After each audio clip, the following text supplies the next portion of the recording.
WhatsApp guys, this is Sanjay Kumar Mahato और ये है S J Mahato study hub.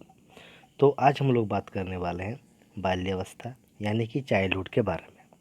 तो चलिए बिना समय गवाए हम लोग शुरू करते हैं।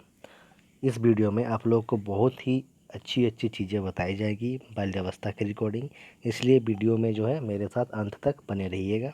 ठीक है, तो चलिए शुरू करते हैं। देखिए, 5 वर्ष से 12 वर्ष तक की अवस्था को बाल्यावस्था कहते हैं। ठीक है, यानी कि 5 से 12 वर्ष के बीच की जो अवस्था होती है उसे हम लोग क्या कहते हैं? बाल्यावस्था कहते हैं। क्लियर है? फिर देखिए, बाल्यावस्था में लड़कियों की औसतन वजन 29.5 किलोग्राम होता है और वहीं लड़कों का औसतन वजन 28.5 किलोग्राम होता है। ठीक है, फिर देखिए, बाल्यावस्था में लड़कियों की लंबाई 128 सेंटीमीटर होती है और लड़कों की लंबाई 125 सेंटीमीटर होती है। क्लियर है? फिर देखते हैं आगे। देखिए, बाल्यावस्था में हड्डियों की संख्या 350 होती है। ठीक है, बालक एवं बालिकाओं की जो मांसपेशियों का विकास होता है वो क्या होता है? मंद मंद होता है। ठीक है, मंद मंद। फिर देखते हैं, बालक एवं बालिकाओं की शारीरिक बनावट में अंतर स्पष्ट हो जाता है। ठीक है, बाल्यावस्था में बालक और बालिकाओं की जो शारीरिक बनावट होता है उसमें क्या होता है? एक अंतर स्पष्ट हो जाता है। मतलब लड़कियों का, ठीक है, उनका जो बनावट होता है वो अलग तरह से अलग शेप में आ जाता है। लड़कों का बनावट होता है, मतलब दोनों में हम क्या कहते हैं? एक अंतर स्पष्ट कर सकते हैं। ठीक है, इस तरह से उनका शरीर का जो बनावट हो जाता है बाल्यावस्था में। फिर देखते हैं आगे। 11वें और 12वें वर्ष में यौन अंगों का तीव्र विकास होता है। तो देखिए, बाल्यावस्था एक ऐसी अवस्था है जिसमें लड़कियां जो है लड़कों की तुलना में अत्यधिक विकास और वृद्धि करते हैं। ठीक है, इस बाल्यावस्था में लड़कियां जो होती हैं इस अवस्था में बालकों से ज़्यादा विकास करती है तथा जैसे शारीरिक विकास हो या फिर मानसिक विकास हो या फिर संज्ञानात्मक विकास या फिर संवेगात्मक विकास, मतलब किसी भी तरह का जो विकास होता है इसमें लड़कियां लड़कों से थोड़ा अधिक यानी कि ज़्यादा विकसित होती हैं। क्लियर है? फिर चलिए देखते हैं आगे। देखिए, क्रो एवं क्रो के अनुसार, क्रो एवं क्रो ने क्या कहा था? देखिए, जब बालक 6 वर्ष का हो जाता है तब उसकी मानसिक शक्तियों का और योग्यताओं का क्या पूर्ण विकास हो जाता है। बात क्लियर है? फिर देखते हैं, बाल्यावस्था में ज्ञानेंद्रियों का उपयोग करना सीख जाता है तथा जिज्ञासा बढ़ जाता है।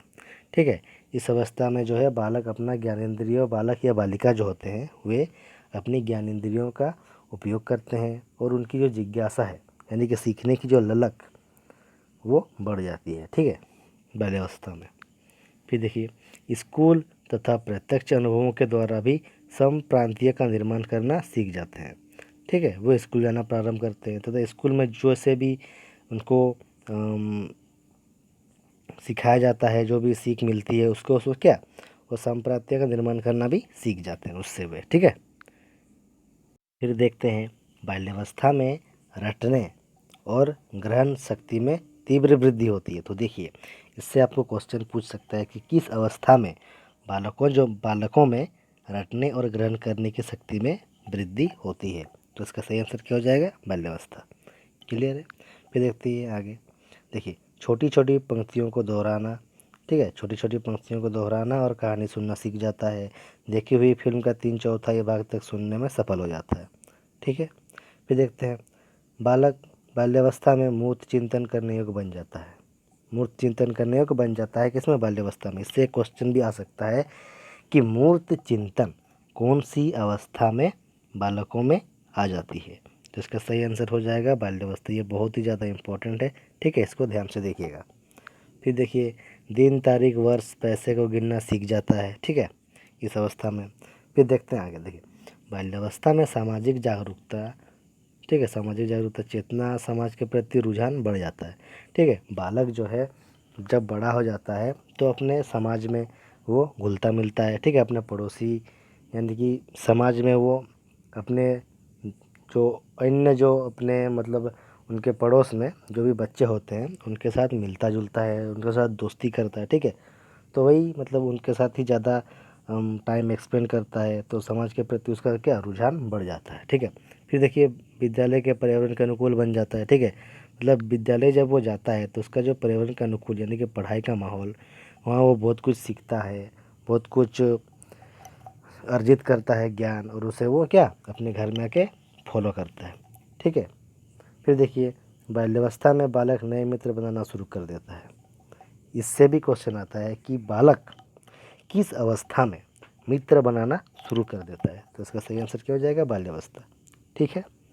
फिर देखिए स्वयं को स्वतंत्र मानकर आत्मनिर्भर बन जाता है। स्वयं को वह स्वतंत्र महसूस करता है और क्या आत्मनिर्भर बन जाता है, मतलब कि हाँ मैं ये कर सकता हूँ। ठीक है। फिर देखते हैं आगे। देखिए बालकों के साथ रहना, दोस्त बनाना, निर्णय लेना भी सीख जाता है। ठीक है। बाल्यावस्था में जो बालक होते हैं वे क्या एक टोली बना के रहते हैं कि हमारा एक टोली रहेगा, उसमें सभी सभी उसी उम्र के बच्चे रहते हैं। ठीक है। वे अपना दोस्त बनाना सीख जाते हैं और निर्णय भी लेना सीख जाते हैं। क्लियर है।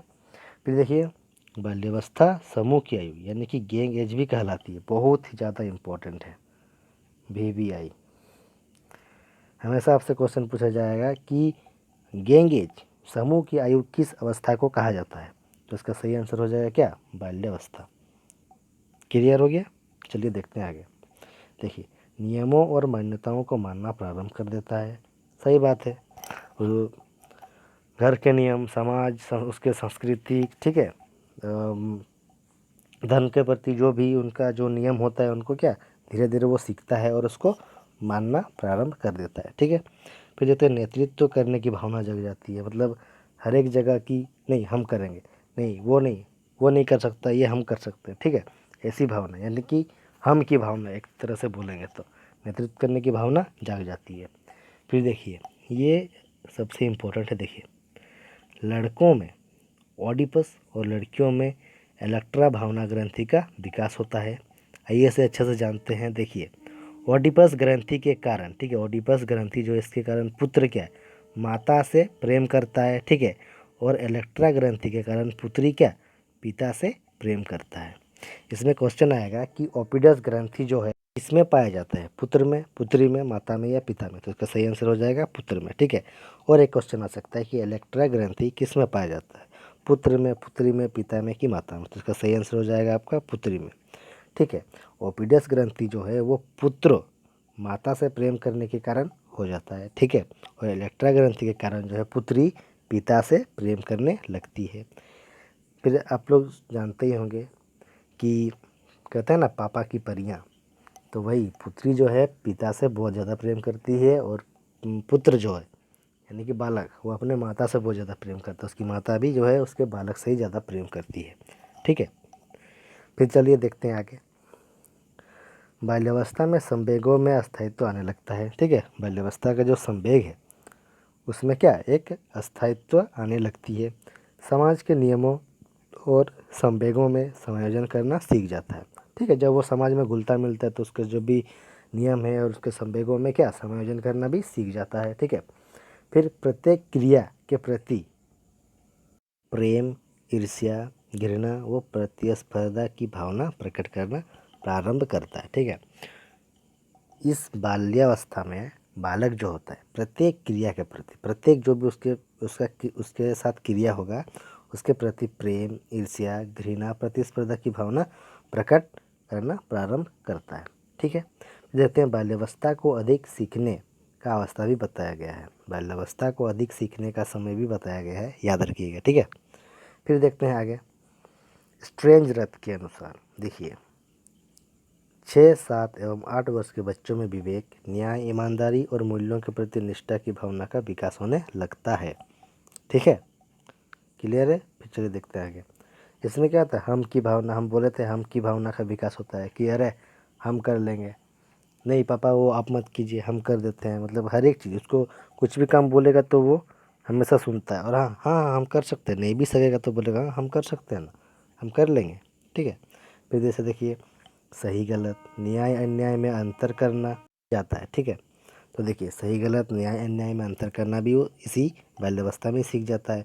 आदर्श व्यक्ति का चुनाव करना भी सीख जाता है कि कौन व्यक्ति अच्छा है, कौन व्यक्ति बुरा है, ठीक है, किससे हमें सीखना चाहिए, किससे हमें दूर रहना चाहिए, इसका भी चुनाव करना जो क्या है वो बाल्यावस्था में ही सीख जाता है।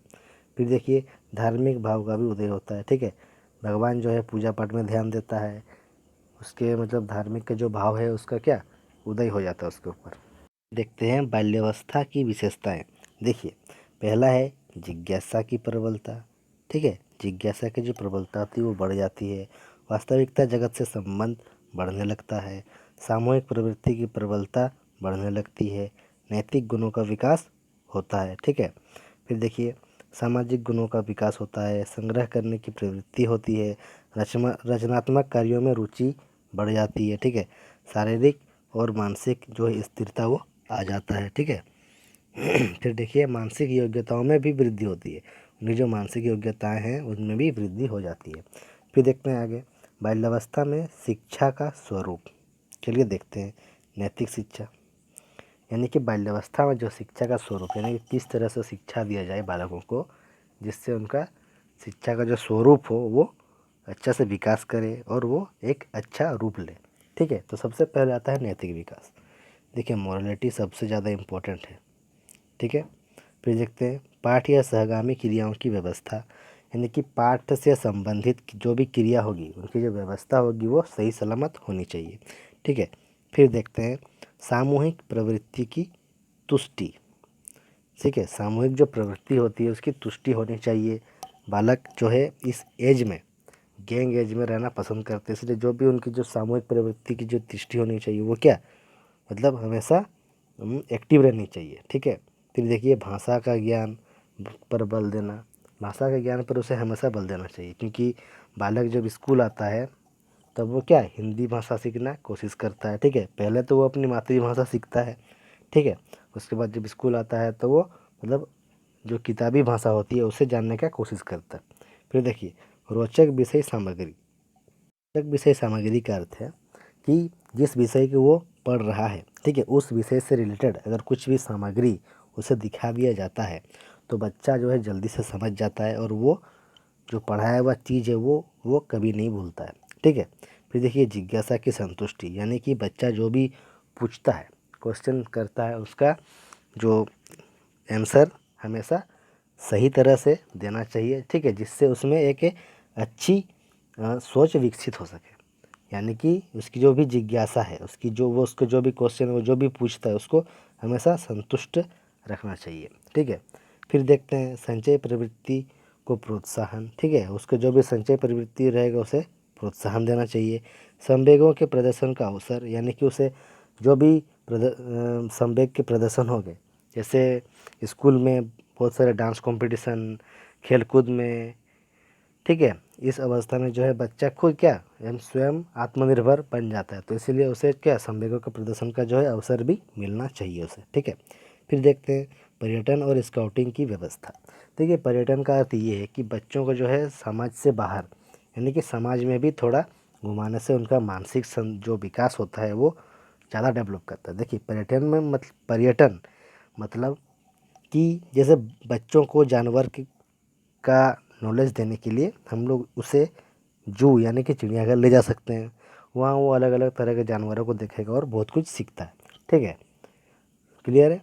चलिए अब देखते हैं आगे। देखिए बाल्यावस्था के भाग, बाल्यावस्था के दो भाग होते हैं, पहला है पूर्व बाल्यावस्था और दूसरा है उत्तर बाल्यावस्था।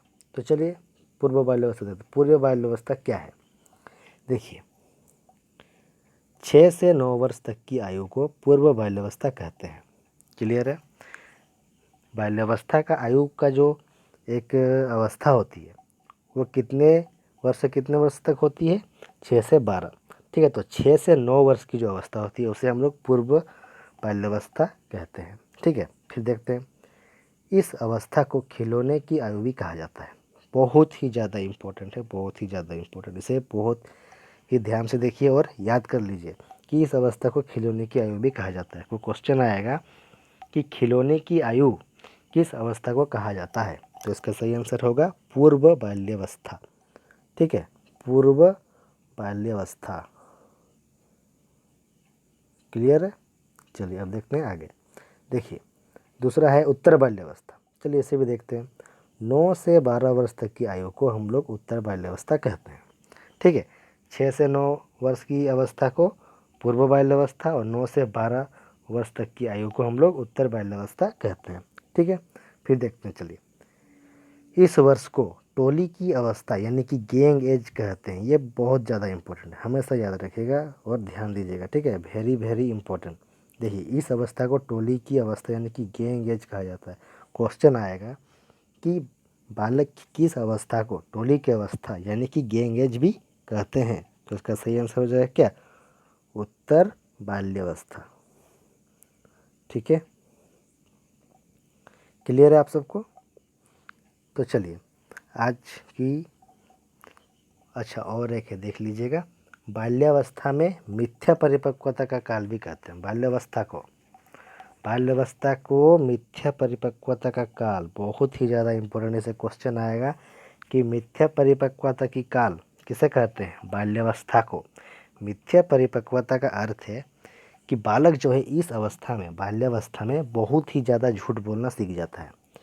वो झूठ इसलिए बोलता है ताकि लोग उसे, वो सोचता है कि झूठ बोलने से मतलब लोग उसे अच्छा बोलेंगे। ठीक है, लोग उसे महान बोलेंगे, इसलिए वो क्या, झूठ बोलना शुरू कर देता है। ठीक है, हर एक चीज़ में झूठ बोलता है, हर एक चीज़ में झूठ बोलना शुरू कर देता है। तो ये मिथ्या परिपक्वता का काल। क्लियर है?